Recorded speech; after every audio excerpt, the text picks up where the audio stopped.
శ్రీమాత్రే నమః.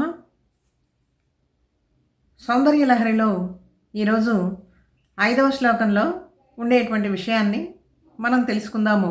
శంకర భగవత్పాదుల వారు ఎటువంటి విశేషాలను ఈ శ్లోకంలో అందిస్తూ ఉన్నారో. ఈ శ్లోకం గనక మనం నిరంతరం పఠిస్తూ ఉన్నట్లయితే భ్రాంతులు, భ్రమలు, మోహాలు ఇటువంటివన్నీ కూడా తొలగిపోతాయి. ఈ శ్లోకాన్ని ముందుగా మనం చదువుకుందాం. హరిస్వామారాధ్య ప్రణతజన సౌభాగ్యజననీ పురానారీ భూత్వా పురరిపుమపి క్షోభమనయత్ స్మరోపి త్వాం నత్వాం రతినయనలేహ్యేన వపుషా మునీనామప్యంతః ప్రభవతి మోహాయ మహతా.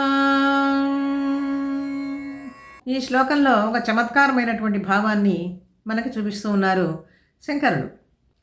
ఒకసారి విష్ణుమూర్తి జగన్మోహిని అవతారాన్ని ధరించి ఆ క్షీరసాగర మథనంలో ఆవిర్భవించినటువంటి అమృతాన్ని దానవులకు దక్కకుండా మంచి బుద్ధి కలిగినటువంటి దేవతలకు ఆయన పంచిపెట్టాడు.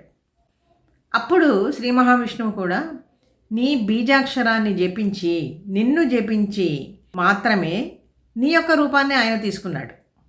విష్ణుమూర్తి నీ రూపాన్ని పొందగలిగాడు నిన్ను జపించి అని చెప్తూ ఉన్నారు. ఇక్కడ ఏ విధంగా జపించారు అంటే జననీం అనేటువంటి చోట ఈంకారం ఉన్నది.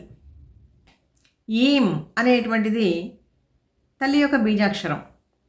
జననీం అనేటువంటి చోట ఆ ఈం అనేటువంటిది మనకి కనపడుతూ ఉన్నది. అలాగే హ్రీం అనేటువంటిది కూడా.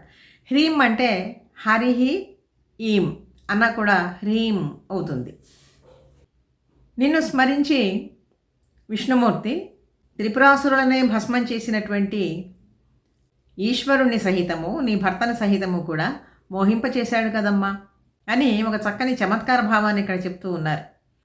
రతీదేవికి కూడా నీవు ఆనందం కలిగించావు. ఏ విధంగా?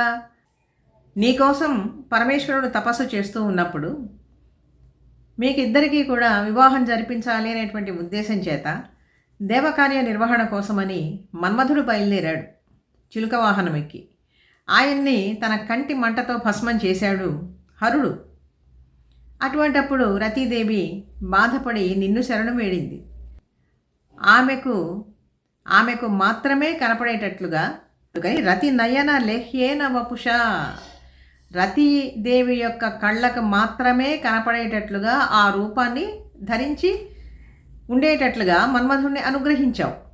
మరి ఇతరులకు ఆయన మన్మధుడు మనస్సుల్లోనే ఉండి అందరిలోనూ అనేక విషయాల పట్ల ఆసక్తిని కోరికను రగిలింప చేస్తూ ఉంటాడు. ఆయన ఎట్లాంటి వాడు అంటే నిత్యము కూడా మౌనంగా తపస్సు చేసుకుంటూ ఆ పరమేశ్వరుణ్ణి చింతిస్తూ ధ్యానం చేస్తూ ధ్యానమగ్నులై ఉండేటువంటి మునులు మహర్షులు ఉంటారే, వాళ్ళందరి మనస్సుల్లో కూడా దూరిపోయి వాళ్ళందరినీ కూడా చెలింప చేయగలిగినటువంటి సమర్థుడు మన్మధుడు. ఈ విధమైనటువంటి ప్రభావం ఎలా వచ్చింది అంటే నీ శక్తి కదమ్మా, నీ అనుగ్రహం కదా అని చెప్పినని ఒక చమత్కార భావంతో పూర్వగాథలను స్మరించుకునేటట్లుగా చేస్తూ ఉన్నారు శంకరులు. ఇక్కడ లలితా సహస్రంలో ఉండేటువంటి నామాలకు ఏ విధంగా దీన్ని సమన్వయం చేసుకోవచ్చు అంటే వైష్ణవి, విష్ణు రూపిణి అనేటువంటి నామాలను, విష్ణుమాయ, విలాసిని అనేటువంటి నామాలను కూడా మనం చక్కగా ఈ శ్లోకానికి సమన్వయం చేసుకోవచ్చు. ఒకసారి మళ్ళీ ఈ శ్లోకాన్ని చదువుకుందాం. హరిస్వామారాధ్య ప్రణతజన సౌభాగ్యజననీ పురానారీ భూత్వా పురరిపుమపి క్షోభమనయత్ స్మరోపి త్వాం నత్వా రతినయనలేహ్యేన వపుషా మునీనామప్యంతః ప్రభవతి మోహాయ మహతా.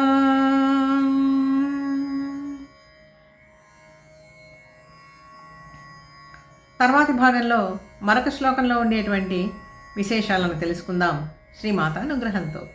వీడియో నచ్చితే లైక్ చేయండి, షేర్ చేయండి, సబ్స్క్రైబ్ చేయండి. మీ అభిప్రాయాన్ని కామెంట్ రూపంలో తెలియజేయండి.